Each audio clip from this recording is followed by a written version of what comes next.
तो कैसे कैसे जारी होता है उसके बारे में बात करते हैं, ठीक है। देखिए, जो पर्यावरण वन और जलवायु परिवर्तन मंत्रालय है उसने है ना IFSR रिपोर्ट 2023 जारी किया, ठीक है। पर्यावरण वन और जलवायु परिवर्तन मंत्रालय, इस रिपोर्ट को हर 2 वर्ष पे प्रकाशित किया जाता है। कौन जारी करता है? भारतीय वन सर्वेक्षण जो है, फॉरेस्ट सर्वे ऑफ इंडिया, है ना, इसको भारतीय वन सर्वेक्षण कहा जाता है। फॉरेस्ट सर्वे ऑफ इंडिया जो है इस रिपोर्ट को हर 2 साल पे जारी करता है, प्रति 2 वर्ष पे रिपोर्ट जारी की जाती है। तो इस बात को ध्यान रखना। ये अभी इस साल की ये जो है 18वीं रिपोर्ट है। फॉरेस्ट सर्वे ऑफ इंडिया जो है यह 18वीं रिपोर्ट है जो इस साल पब्लिश की गई है FSI द्वारा, ठीक है। पर्यावरण वन और जलवायु परिवर्तन मंत्रालय इसको पब्लिश किया था, ठीक है ना। इसके जो मंत्री हैं भूपेंद्र यादव, है ना, उन्होंने ही इसको पब्लिश किया था। इस बात को भी ध्यान रखना, कभी कभी ये भी पूछ देता है। तो सारी इन्फॉर्मेशन मैं आपको इसके माध्यम से अवेलेबल कराऊंगा। 87 से शुरू है और 18वीं रिपोर्ट है, 36 साल। आप इसको जोड़ सकते हो आराम से, आपको 2023 में ये दिखेगा, ठीक है। लेकिन ये रिपोर्ट 2023 का है, जारी हुआ था दिसंबर में, है ना। इसका डेट एग्जैक्ट मैं बताऊं तो 21 दिसंबर 2024 को ये रिपोर्ट भूपेंद्र यादव द्वारा जारी किया गया था। तो बस इसको ध्यान रखना। ये भी पूछ सकता है BPSC का, कोई ठीक नहीं है, ओके। इस रिपोर्ट में क्या कहा गया है ना, उसके बारे में हम लोग बात करते हैं। एक शब्द इसमें यूज हुआ है वनावरण, है ना। वनावरण एक शब्द होता है वृक्षावरण, है ना। वृक्ष से आच्छादित क्षेत्र और वनों से आच्छादित क्षेत्र, दोनों में डिफरेंस क्या होता है? तो इसमें बोला जाता है ना, 1 हेक्टेयर से, है ना, अधिक क्षेत्र जहां पे मिनिमम 10% वन की सघनता हो, यानी वृक्षों की जो सघनता है वो 10% कम से कम हो। हेक्टेयर का जो क्षेत्र है इसमें जो वनों की सघनता हो मिनिमम 10% हो तो इसको वनावरण कहा जाता है। और 1 हेक्टेयर से कम क्षेत्र जो वनों के अधीन नहीं है और उनकी सघनता बहुत कम है तो इसको कहा जाता है वृक्षावरण। दोनों में डिफरेंस आप समझ लेना, है ना। वृक्षों से आच्छादित क्षेत्र, इसमें सिंगल वृक्ष हो जाता है, रोड के किनारे वाले जो वृक्ष होते हैं, है ना, तो वो जो वृक्ष अलग अलग क्षेत्रों में रोपे जाते हैं उसको वृक्षावरण में शामिल किया जाता है। वनावरण में 1 हेक्टेयर से अधिक के क्षेत्र जहाँ पे मिनिमम 10% सघनता हो, वृक्षों की सघनता हो, है ना, उसको वनावरण कहा जाता है। तो ये सिंपल समझने के लिए है। यहाँ पे आप ध्यान रखना कि जो भारत का वनावरण क्षेत्र है वो है 21.76% और जो भारत का वृक्षावरण क्षेत्र है ये है आपका, है ना, 3.41%। इसको बोलते हैं, इसका कलर चेंज कर ले, है ना, इसको बोलते हैं फॉरेस्ट, है ना, cover area, forest cover area. इसको बोलते हैं ट्री कवर एरिया। तो forest cover area, tree cover area में आप अंदर समझ गए होगे। आपसे क्वेश्चन पूछ सकता है कि भारत का टोटल वनावरण कितना है, तो 21.76%। वृक्षावरण कितना है? 3.41% और इसमें एक और डाटा पूछ सकता है कि कुल मिलाकर कितना है, तो आपका 25.17% जो क्षेत्र है ये आपका वृक्षावरण और वनावरण दोनों से आच्छादित है। इसमें झाड़ी क्षेत्र के बारे में बताया गया है, 1.33% ये झाड़ी क्षेत्र के अंतर्गत कवर है। गैर वन क्षेत्र है ये इतना है, इन दोनों को जोड़ के माइनस कर दोगे तो आपका निकल जाएगा। तो इसके बारे में पूरी डाटा दी गई है। ये थोड़ा सा डाटा कम पूछता है इसलिए मैंने परसेंटेज पे गया हूँ। ये डाटा अभी तक नहीं पूछा है इसलिए आप परसेंटेज याद रखना है, ठीक है ना। झाड़ी क्षेत्र, वृक्षावरण और वनावरण वाला क्षेत्र जो है इसके बारे में आप अच्छे से याद रखना। नेक्स्ट जो है आपका वन क्षेत्रों में वृद्धि, 2021 की तुलना में जो वन क्षेत्र है उसमें वृद्धि हुई है। कितने की वृद्धि हुई है? तो यहाँ पे लिखा गया है 1445.81 वर्ग किलोमीटर जो क्षेत्र है इतनी की वृद्धि हुई है, ठीक है। जिसमें वनावरण जो है इसमें इतने किलोमीटर की वृद्धि हुई है 156.41 किलोमीटर, और जो वृक्षावरण क्षेत्र है इसमें इतने किलोमीटर की वृद्धि हुई है। तो ये भी डाटा कभी कभी पूछ लेता है कि कितने की वृद्धि हुई है, तो ये बात आपको ध्यान रखना है। ठीक है, आगे बढ़ते हैं। इसमें फिर एक डाटा पूछता है कि भाई सर्वाधिक वृद्धि किस राज्य में हुई है। सर्वाधिक वृद्धि टोटल मिला के वन और वृक्ष आवरण दोनों को मिला के सर्वाधिक वृद्धि किस राज्य में हुई है। इसमें आप ध्यान रखना सबसे अधिक वृद्धि छत्तीसगढ़ में हुई है। फर्स्ट रैंक है छत्तीसगढ़ का, दूसरा रैंक है उत्तर प्रदेश का। इस पे कोई भरोसा नहीं करेगा उत्तर प्रदेश का, तो आप इस बात को ध्यान रखना। एक क्वेश्चन पूछ सकता है आपको, या यूपीपीसीएस में जरूर पूछेगा, है ना। उत्तर प्रदेश ने बहुत अच्छा रैंक हासिल किया है, इसमें सेकंड नंबर पे हाईएस्ट ग्रोथ हुआ है। तीसरा स्थान है आपका उड़ीसा का, है ना। चौथा स्थान राजस्थान का, है ना। यहाँ पे जो है tree cover area, forest cover area मिला करके सबसे ज्यादा ग्रोथ छत्तीसगढ़, उत्तर प्रदेश, उड़ीसा और राजस्थान का है। तो इसको आप ध्यान रखना। नेक्स्ट जो है सर्वाधिक वृद्धि वाले राज्य, अभी मैंने बताया फॉरेस्ट कवर एरिया और प्लस में ट्री कवर एरिया मिला करके सबसे अधिक छत्तीसगढ़ में वृद्धि हुई है, फिर उत्तर प्रदेश है। यहां पे देखना, इसमें केवल बोला है वन आवरण, मतलब tree cover area, sorry forest cover area. Forest cover area जो है इसमें कितनी की वृद्धि हुई है। तो इसमें सबसे अधिक वृद्धि आपका दिखाई देता है मिजोरम में। तो मिजोरम में वन क्षेत्रों में वृद्धि हुई है सबसे अधिक। फिर दूसरा स्थान है गुजरात का, है ना। दूसरा स्थान गुजरात का, तीसरा स्थान है उड़ीसा का। दोनों को मिला के पूछे वन और वृक्ष तो है छत्तीसगढ़, उत्तर प्रदेश। सिर्फ वन पूछे तो इसमें आपको याद रखना है मिजोरम है और इसमें गुजरात है। तो इसको आपको ध्यान रख के चलना है। ये थोड़ी सी फैक्ट्स आपको लेके चलना होगा, आपको थोड़ी सी फैक्ट्स याद करना ही होगा। ठीक है, इससे आप दो बार देख लोगे तो आराम से याद हो जाएगा। नेक्स्ट हम आगे बढ़ते हैं। सर्वाधिक कमी, भाई वृद्धि हुई है तो कहीं ना कहीं कमी तो हुई होगी। कहाँ कमी हुई है, तो ये बात ध्यान रखिएगा, मध्य प्रदेश में सर्वाधिक कमी हुई है। ठीक है, सर्वाधिक कमी मध्य प्रदेश। सबसे अधिक वन क्षेत्र कहाँ पे है, मध्य प्रदेश में। सर्वाधिक कमी कहाँ हुई है, मध्य प्रदेश में, -612.41 किलोमीटर स्क्वायर, है ना, वर्ग किलोमीटर। तो दूसरा है कर्नाटका, आपको मैं बोलूंगा 1 2 3 जरूर आप याद रखना। अगर केंद्रशासित प्रदेश सिर्फ पूछे तो लद्दाख देख लेना। अगर आपका सिर्फ राज्य पूछे तो मध्य प्रदेश, टोटल मिला के पूछे तो आपको मध्य प्रदेश को ध्यान में रखना होगा। ठीक है, तो सर्वाधिक कमी मध्य प्रदेश, सर्वाधिक वृद्धि वन में तो है आपका यहाँ पे मिजोरम, सर्वाधिक वृद्धि वृक्ष प्लस वन में तो है आपका इधर छत्तीसगढ़। तो इसको आप ध्यान से याद रखना। तीसरा, नेक्स्ट जो है वन क्षेत्र के अनुसार कुल क्षेत्रफल की दृष्टि से, जो क्षेत्रफल की दृष्टि से है वहां सबसे अधिक वन कहाँ है, सर्वाधिक, है ना। सर्वाधिक जो है वन क्षेत्रफल अकॉर्डिंग टू एरिया के हिसाब से मध्य प्रदेश। अभी मैंने आपको बताया सबसे अधिक वन क्षेत्र जो है मध्य प्रदेश है। अच्छा, क्वेश्चन ध्यान से पढ़िएगा, क्षेत्रफल के अकॉर्डिंग पूछ रहा है कि परसेंटेज के अकॉर्डिंग पूछ रहा है। क्षेत्रफल के अकॉर्डिंग मध्य प्रदेश है, दूसरा स्थान है अरुणाचल प्रदेश का, और तीसरा इसमें स्थान है छत्तीसगढ़ का। तो इसको ध्यान रखिएगा, सबसे अधिक वन मध्य प्रदेश, दूसरा अरुणाचल प्रदेश और तीसरा छत्तीसगढ़ में। ठीक है, नेक्स्ट प्रतिशत। अभी मैंने बोला ना प्रतिशत में चीजें चेंज हो जाती है, तो प्रतिशत में सबसे अधिक प्रतिशत कहाँ पे है वनों का, वो है लक्षद्वीप में 91.33%। प्रतिशत पूछे तो लक्षद्वीप, एरिया पूछे तो मध्य प्रदेश। अगर प्रतिशत में राज्य पूछे तो है मिजोरम। ठीक है, प्रतिशत में राज्य में हो जाएगा मिजोरम। तीसरे स्थान पे है अंडमान निकोबार द्वीप समूह।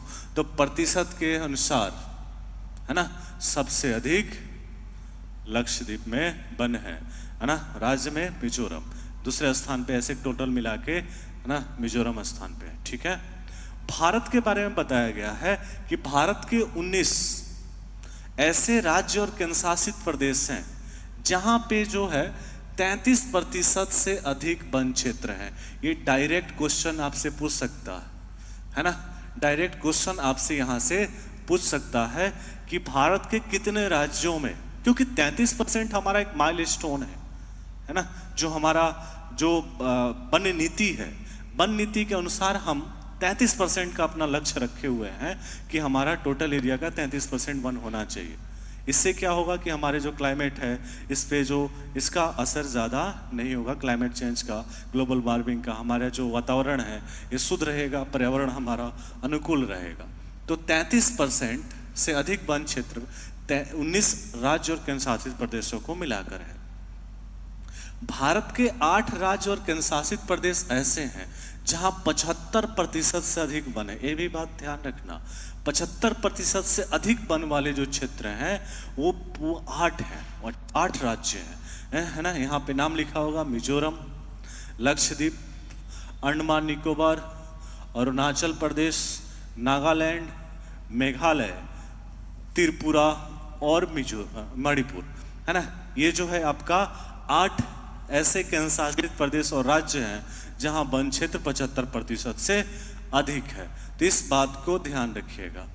वन कार्बन स्टॉक, अच्छा ये भी बात ध्यान रखने, कार्बन स्टॉक ऐसा होता है जिसमें जो पेड़ पौधों में जो संग्रहित कार्बन है उसकी मात्रा को कार्बन स्टॉक कहा जाता है। तो कार्बन स्टॉक हमारे जितने वन क्षेत्र हैं उनमें जो कार्बन ग्रहण करने की जो क्षमता है इसी को कार्बन स्टॉक कहा गया है। इसमें कार्बन स्टॉक से डायरेक्ट कभी कभी डाटा से क्वेश्चंस पूछा जा सकता है कि भारत का कार्बन स्टॉक 2023 का जो वन रिपोर्ट है उसके अनुसार कितना है। और ये जो है इसमें 81.5 मिलियन टन का वृद्धि भी हुआ है पिछले साल के मुकाबले। तो 7,285.5 मिलियन टन जो है हमारा वन स्टॉक है। इसमें एक और क्वेश्चन डाटा आ सकता है कि सिर्फ शीर्ष राज्य जो वन स्टॉक में सबसे अधिक है वो है आपका अरुणाचल प्रदेश। टॉप पे है अरुणाचल प्रदेश जहां पे कार्बन स्टॉक सबसे अधिक है।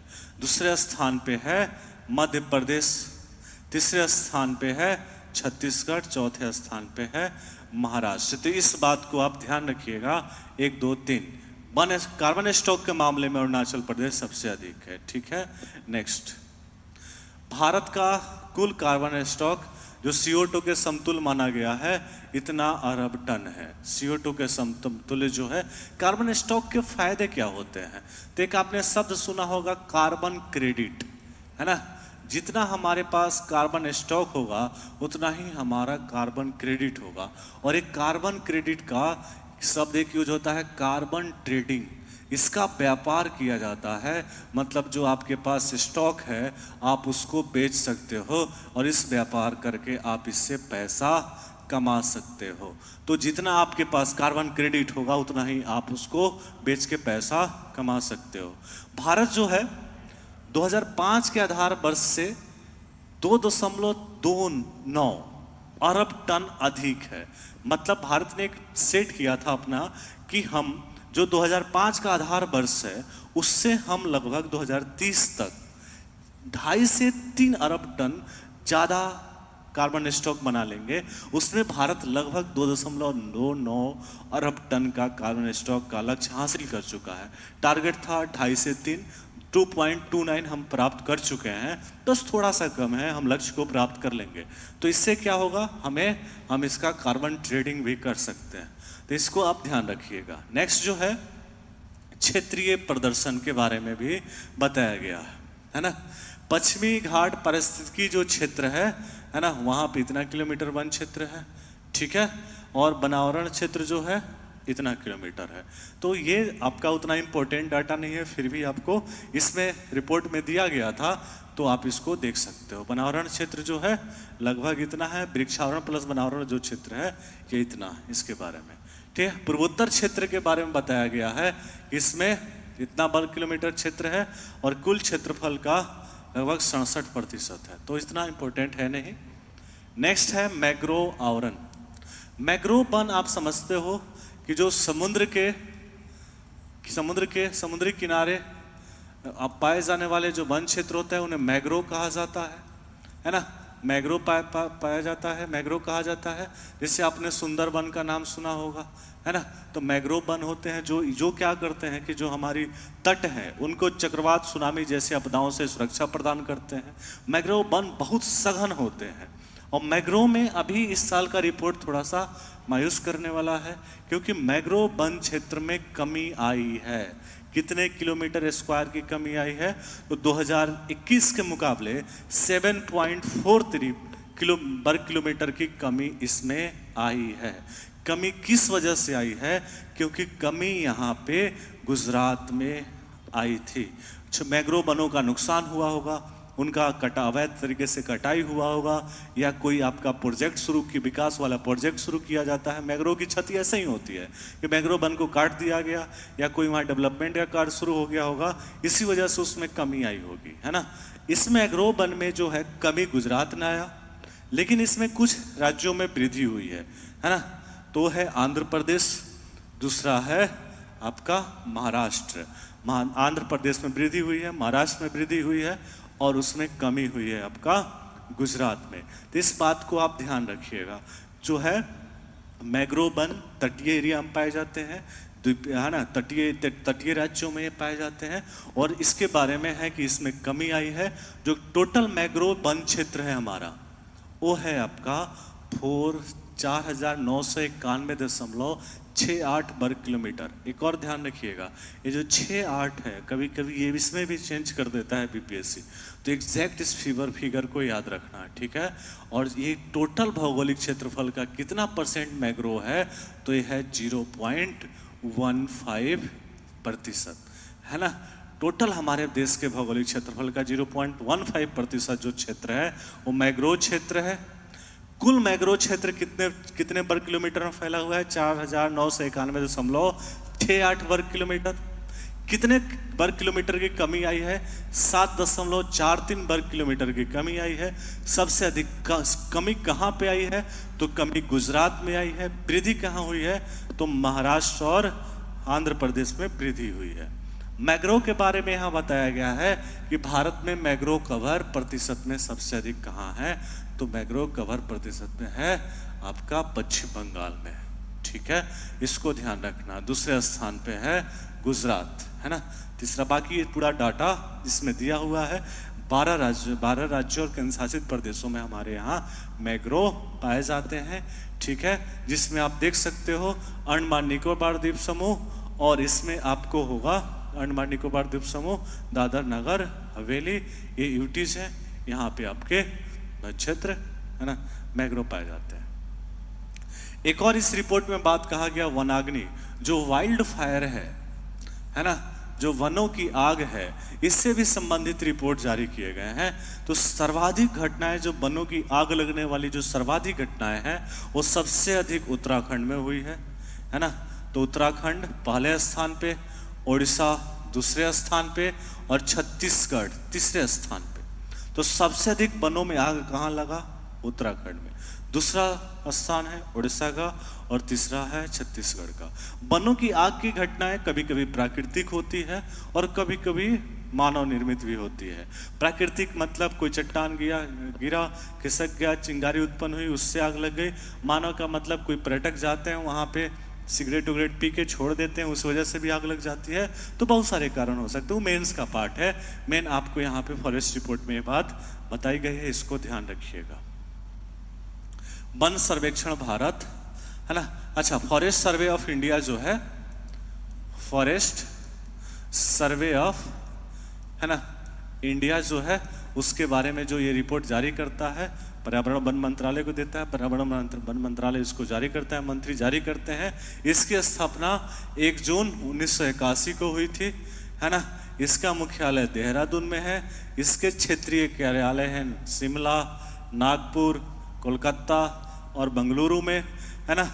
उप केंद्र है यहाँ, ठीक है। वन संसाधनों का मूल्यांकन करना, निगरानी करना, प्रशिक्षण करना और अनुसंधान करने का ये काम करता है। इस बात को आप ध्यान रखिए। वन सर्वेक्षण, फॉरेस्ट सर्वे ऑफ इंडिया, उसके बारे में थोड़ी जो रिपोर्ट जारी करता है उसी के बारे में यहाँ दिया हुआ है। इसमें एक पार्ट होता है, हर स्टेट का अपना अपना रिपोर्ट, इसी रिपोर्ट में स्टेट का भी रिपोर्ट सम्मिलित किया जाता है। उसी में हम लोग बिहार बीपीएससी को ध्यान में रखे हुए है ना, 71st बीपीएससी हमारा टारगेट है, इसी को ध्यान में रखते हुए हमने बिहार को भी इसमें सम्मिलित कर दिया है। तो जो बिहार की वन स्थिति रिपोर्ट है, इस रिपोर्ट के देखिएगा तो इसमें डायरेक्ट क्वेश्चंस आते हैं, है ना। कभी कभी आपसे क्वेश्चन पूछ देगा कि जो बिहार का टोटल कितना क्षेत्रफल पर वन है, तो कितना क्षेत्रफल है, 7532.45 वर्ग किलोमीटर, 7532.45 वर्ग किलोमीटर क्षेत्रफल पर क्या है ना। तो इसको हम लोग बोलेंगे forest cover area. Forest cover area कितना है, इतना। परसेंट में इस बार आसान है, डायरेक्ट 8 है। पिछली बार कितना था, तो पिछली बार अगर आप देखिएगा तो 7.84 था, 7.84% ये था। इस बार इसमें ग्रोथ हुआ है ना, इस बार इसमें ग्रोथ हुआ है बिहार में। ये है वृक्षावरण, मतलब ट्री कवर एरिया, है ना। ट्री कवर एरिया जो है 2370 वर्ग किलोमीटर, 0.21 वर्ग किलोमीटर, जो टोटल हो जाता है 2.52%। इसमें भी ये पिछले बार था 2.42, ऐसे ही करके कुछ था, ठीक है ना। तो इसको ध्यान रखिएगा। यहाँ पे एक और बात, इसमें कभी कभी पूछ लेता है कि कुल कितना है, तो कुल जो है आप इसको ऐड कर लीजिएगा तो बिहार का 10.52% क्षेत्रफल पर क्या है, वनावरण प्लस, है ना, वनावरण प्लस वृक्षावरण जो है ये कितना है, 10.52% बिहार के क्षेत्रफल पर वन और वृक्ष हैं। सिर्फ वन आपकी बात करें तो 8%, सिर्फ वृक्ष की बात करें तो 2.52%। लेकिन क्वेश्चन आपका यही वाला आएगा कि टोटल कितना है। ये क्वेश्चन पूछ सकता है, ये जो डायरेक्ट डाटा है ये पूछ सकता है, ये डायरेक्ट डाटा आपसे पूछ सकता है। तो इसको बड़ी ध्यान रखना। बिहार स्पेसिफिक तो बहुत ध्यान से पढ़ना, मेरा इसलिए फोकस ज़्यादा है कि बिहार स्पेसिफिक कंटेंट ज़्यादा अच्छे से आपको प्रोवाइड कर सके, ताकि क्योंकि इसमें बहुत कम अवेलेबल है ना इसके बारे में डाटा, ठीक है। इसमें बोला गया है सर्वाधिक वन क्षेत्र एरिया के अनुसार, मतलब क्षेत्रफल के दृष्टि से सबसे अधिक वन कहाँ है, तो पश्चिमी चंपारण में। एक और बात, पश्चिमी चंपारण बिहार का सबसे बड़ा जिला है, ठीक है, क्षेत्रफल के अनुसार। तो पश्चिमी चंपारण जिला में सबसे अधिक वन क्षेत्र है। दूसरा स्थान है गया जी, गया है, गया का नाम गया जी हो चुका है, दूसरे स्थान पे क्षेत्रफल। तीसरे स्थान पे है पूर्वी चंपारण, क्षेत्रफल के अनुसार सबसे अधिक वन क्षेत्र है पश्चिमी चंपारण, दूसरा गया जी, तीसरा पूर्वी चंपारण। पश्चिमी चंपारण, गया जी, पूर्वी चंपारण, है ना, इसको ध्यान रखिएगा। फिर बात आता है कि प्रतिशत में, अकॉर्डिंग टू परसेंटेज, सबसे अधिक वन कहाँ है, तो सबसे अधिक वन है कैमूर में। प्रतिशत के हिसाब से उस जो डिस्ट्रिक्ट होगा, उस डिस्ट्रिक्ट का टोटल एरिया और वन का एरिया मिलाकर के जो प्रतिशत डिसाइड होता है ना, उसी को, है ना, उसी के आधार पे है। तो कैमूर में है, दूसरा जमुई में है और तीसरा आपका मुंगेर में है। तो सबसे सर्वाधिक जो प्रतिशत के हिसाब से वन क्षेत्र है वो कैमूर है। और अगर क्षेत्रफल के हिसाब से जाइएगा तो पश्चिमी चंपारण में, क्योंकि पश्चिमी चंपारण में आप देखिएगा, पश्चिमी चंपारण में ही है वाल्मीकि टाइगर रिजर्व है, वाल्मीकि टाइगर रिजर्व है। और पश्चिमी चंपारण में ही आपको पता है वाल्मीकि नेशनल पार्क है, ठीक है, वाल्मीकि नेशनल पार्क। तो बिहार का एकमात्र नेशनल पार्क और बिहार का एकमात्र टाइगर रिजर्व जो है पश्चिमी चंपारण में है। इसी वजह से वहाँ वन एरिया बहुत ज़्यादा है, वाल्मीकि नगर वन क्षेत्र जो है बहुत बड़ा है। ठीक है, कैमूर जो है सेकंड टाइगर रिजर्व बनने वाला है, बन जाएगा तो डाटा पब्लिश हो जाएगा भारत सरकार जब मान्यता देगी तो हो जाएगा। वो अभी मान्यता नहीं है, तो भारत का एक ही टाइगर रिजर्व और एक ही आपका नेशनल पार्क है। बनावरण में सबसे अधिक वृद्धि है ना, जो बिहार के बनावरण में सबसे अधिक वृद्धि कहाँ हुई है, तो इसको डाटा याद रखना, भागलपुर, दूसरा मधुबनी और तीसरा पूर्वी चंपारण। भागलपुर, मधुबनी और पूर्वी चंपारण, ध्यान रखिएगा। उधर क्षेत्रफल में भी पूर्वी चंपारण तीसरे पे है ना, यहाँ पे वृद्धि में भी पूर्वी चंपारण तीसरे पे है।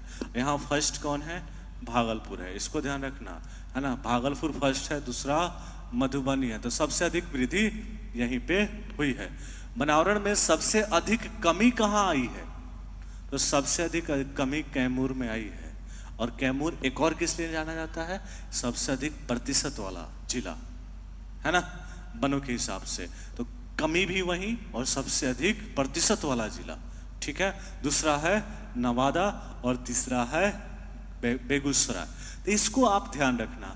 मैंने जो आईएफएसआर जो रिपोर्ट है, आईएफएसआर रिपोर्ट का जो भी डाटा है, ये डाटा मैंने आपको साझा कर दी। 2023 का डाटा है, लेट चल रहा था, इसलिए दिसंबर 2024 में जारी हुआ। तो हमने जो आपने देखा कि जो आपका दिसंबर का जो करंट अफेयर्स वाला जो पार्ट है, उसमें हमने है ना इसको भी इंक्लूड शामिल कर लिया। उसमें एक दो पार्ट आपको बचेगा, वो होगा, एक होगा साइंस टेक्स रिलेटेड होगा। तो साइंस टेक्स रिलेटेड जो भी होगा हम उसको आपको जल्दी उसके पे कल ही वीडियो उसको अपलोड कर देंगे है ना। उसमें जो भी बचा होगा, एक और बात ध्यान रखिएगा, जो खेल कूद है, खेल कूद को अभी हम लोग नहीं करेंगे।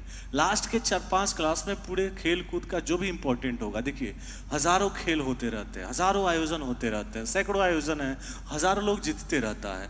सबके बारे में जाना, सबके बारे में याद करना पॉसिबल नहीं है। इसलिए जो खेल कूद है, इस तरह की जो चीज़ें हैं, उसको हम लास्ट में एक बार 2-3 वीडियो में सबको समेट देंगे। जो इसमें इंपॉर्टेंट सेगमेंट होगा, जो समझने वाला पार्ट है, साथ साथ करना।